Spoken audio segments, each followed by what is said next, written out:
Tonight on ZeGuild News, Cataclysm and why Deathwing's not so bad. ZeGuild recruitment efforts continue. And Ventrilo vs. Mumble, the battle to be heard.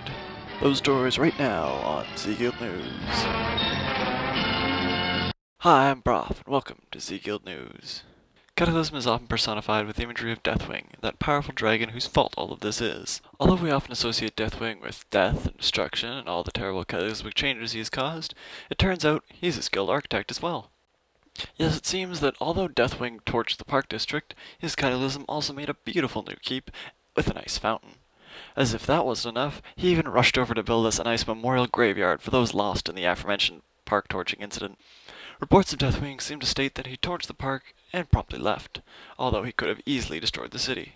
Perhaps DW merely thought the park didn't quite fit with the industrial metropolis atmosphere of Stormwind and decided to rectify that, instead creating a lush farm homestead just outside the Stormwood Keep's walls.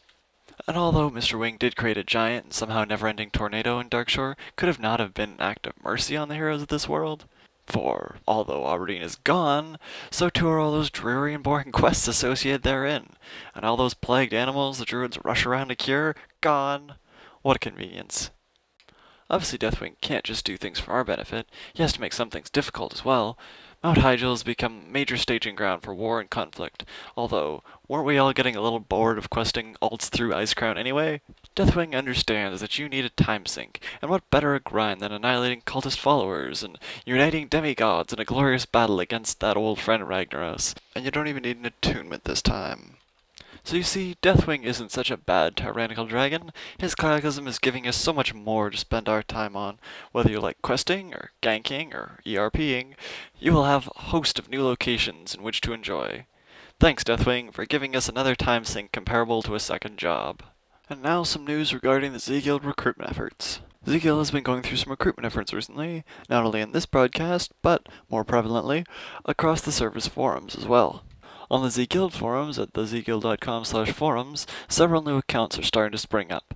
Many of said accounts are posting inquiries into ZeGuild's recruitment drive. Some are even expressing a wish to join this casual guild that is already a beloved home to so many. Although most of these people have cited the forums post as their director to our forums, no doubt ZeGuild News will also be a contributor to such attention to ZeGuild in the future. On the raiding front, ZeGuild has been able to try out some new members in its ICC 25-man run, including a certain unholy Death Knight, who may yet join our ranks and therefore may yet be mentioned on this broadcast in some episodes to come. Along with ICC 25, ZeGuild may also be looking for some more raiders drawing from both current and future members to help out with Ruby Sanctum 25 runs. We haven't had all too many chances to really attempt RS25, and with a bit more guild interest, this could become more of a raiding priority. On a note related to raiding, we now take a look at the voice-over IP programs that are used to streamline raids. Ventrilo is a communication service that most of World of Warcraft users are introduced to when they begin raiding. Although it has been adopted as the most popular voice-over IP service on WoW, it is not the only option players have. Other such programs include TeamSpeak, Roger Wilco, and Skype. Both of the first two are targeted at gamers specifically, whereas Skype is more general. Ventrilo credits its dominance to its simplistic interface, low CPU usage, and high sound quality. However, some gamers are starting to search for greener pastures, evident in the growing popularity of a program called Mumble. Mumble is an open-source voice-over IP program that claims to be focused on sound quality and very low latency communications.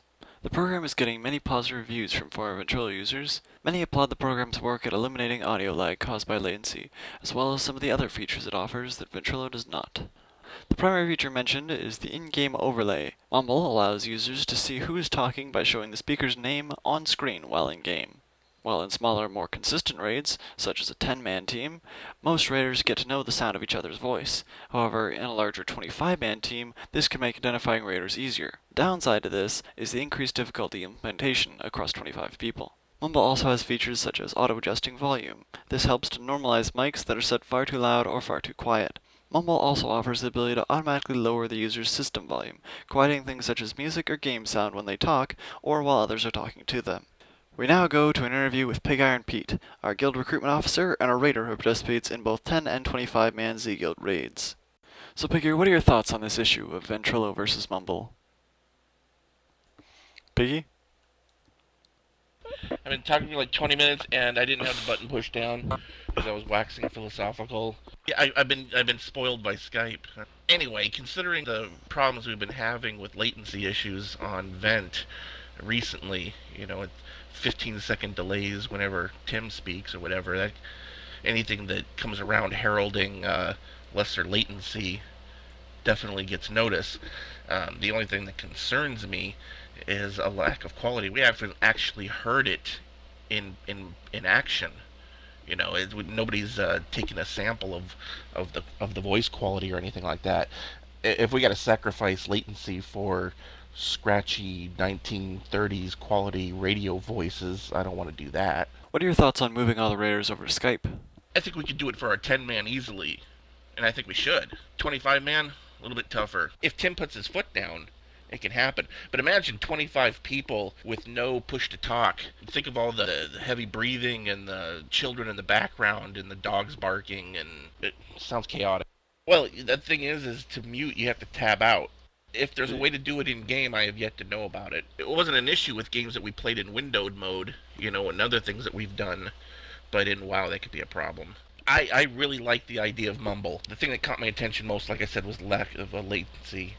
And the second thing that caught my attention was the popping up of whoever's talking. I know who everyone is by voice in 10-man, but it's going to be a little bit more. It'd be nice to pop up who's talking in 25-mans. The thing is getting the whole thing rolling. Like I said, really easy to do to get everyone to switch over on a 10-man, but not so hard to get some of those people to do it on a 25-man. When it comes down to it, it seems like a big lot of trouble to go through when Vent works the way it does. Is it worth changing over just because of a few latency issues? Tim gets his Vent free of charge from some connection he has with CAD. That's a huge advantage, over Mumble. Mumble would be like going from something that was free to having to actually pay for something.